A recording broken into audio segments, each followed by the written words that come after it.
মধ্যপ্রাচ্যের ৫টি সবথেকে গরিব দেশ। মধ্যপ্রাচ্য অঞ্চলটি বিশ্বের ইতিহাস এবং সংস্কৃতির অন্যতম গুরুত্বপূর্ণ অংশ। এখানে ইসলামের পবিত্র স্থানগুলো, প্রাচীন সভ্যতার নিদর্শন এবং সমৃদ্ধ তেল সম্পদ দেশের অর্থনীতিকে বিশ্বে একটি বিশেষ স্থান দিয়েছে। তবে এই অঞ্চলেও বেশ কিছু দেশ রয়েছে যেগুলো নানা কারণে দারিদ্র্যের শিকল থেকে মুক্তি পায়নি।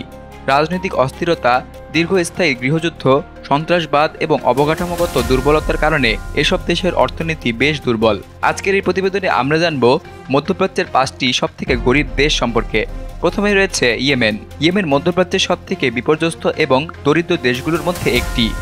দীর্ঘদিন ধরে চলমান গৃহযুদ্ধ দেশটির অবকাঠামো, শিক্ষা এবং স্বাস্থ্য ব্যবস্থাকে ধ্বংস করেছে। সামরিক সংঘর্ষের কারণে লাখ লাখ মানুষ দেশ ত্যাগ করেছে। শিশুরা পুষ্টিহীনতায় ভুগছে এবং খাদ্যের সংকট দিনে দিনে বাড়ছে।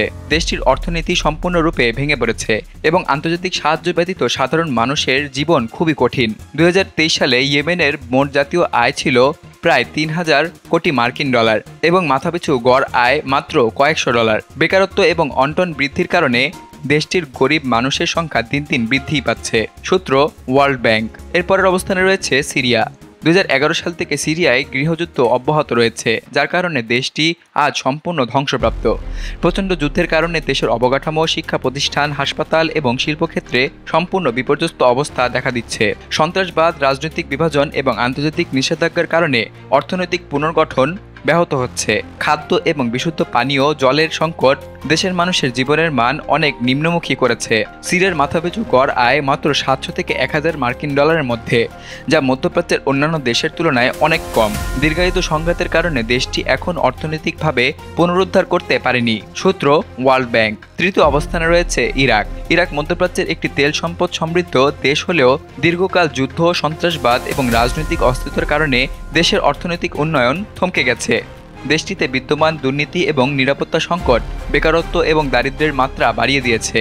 সরকারের সেবা পৌঁছানোতে নানা ধরনের অসুবিধা এবং অবহেলা রয়েছে। ইরাকের মাথাপিছু গড় আয় আনুমানিক ৫,০০০ মার্কিন ডলার হলেও দেশের দরিদ্র জনগোষ্ঠীর আয় অনেকটাই কম এবং তারা এখনও মৌলিক চাহিদা পূরণে বিপর্যস্ত। সূত্র ওয়ার্ল্ড ব্যাংক এবং IMF। চতুর্থ অবস্থানে রয়েছে পশ্চিম তীর এবং গাজা, প্যালেস্টাইন দীর্ঘদিন ধরে রাজনৈতিক সংকট এবং অবরোধের কারণে অর্থনৈতিকভাবে দুর্বল। অবরোধের কারণে পণ্য আমদানি এবং রপ্তানি বাধাগ্রস্ত এবং বেকারত্বের হার খুবই উচ্চ। সীমান্ত বন্ধ থাকায় নাগরিকদের যাতায়াত এবং ব্যবসায় ব্যাপক সমস্যা হচ্ছে। আন্তর্জাতিক সাহায্যের ওপর নির্ভরশীল এই অর্থনীতি ধীরে ধীরে ক্ষীণ হয়ে যাচ্ছে। মাথাপিছু আয় প্রায় ১৫০০ মার্কিন ডলার, যা মধ্যপ্রাচ্যের অন্যান্য দেশের তুলনায় অনেকটাই কম। অর্থনৈতিক দুর্বলতার কারণে শিশু এবং দরিদ্র মানুষের জীবনযাত্রা সংকটাপন্ন। সূত্র ওয়ার্ল্ড ব্যাংক। পঞ্চম অবস্থানে রয়েছে লেবানন মধ্যপ্রাচ্যের একটি প্রথাগত সমৃদ্ধ দেশ হলেও সাম্প্রতিক অর্থনৈতিক এবং রাজনৈতিক সংকট দেশটিকে তীব্র দারিদ্র্যের মুখে ফেলে দিয়েছে। মুদ্রাস্ফীতি ভয়াবহ মাত্রায় বৃদ্ধি পেয়েছে, ব্যাংকিং ব্যবস্থা ভেঙে পড়েছে এবং বিদ্যুৎ সংকট সাধারণ মানুষের জীবনযাত্রাকে কঠিন করেছে। বহু মানুষের পক্ষে চাকরি হারানো এবং জীবনযাপন কঠিন হয়ে পড়েছে। ২০২৩ সালে মাথাপিছু গড় আয় আনুমানিক ৪,০০০ মার্কিন ডলার হলেও দেশের অভ্যন্তরে দরিদ্রের হার আশঙ্কাজনক মাত্রায় বৃদ্ধি পেয়েছে। বহু মানুষ গরিবিতে জীবনযাপন করছেন। সূত্র ওয়ার্ল্ড ব্যাংক। বিলিয়ানুর নিউজ ডেস্ক, বাংলাদেশ কণ্ঠ, ঢাকা।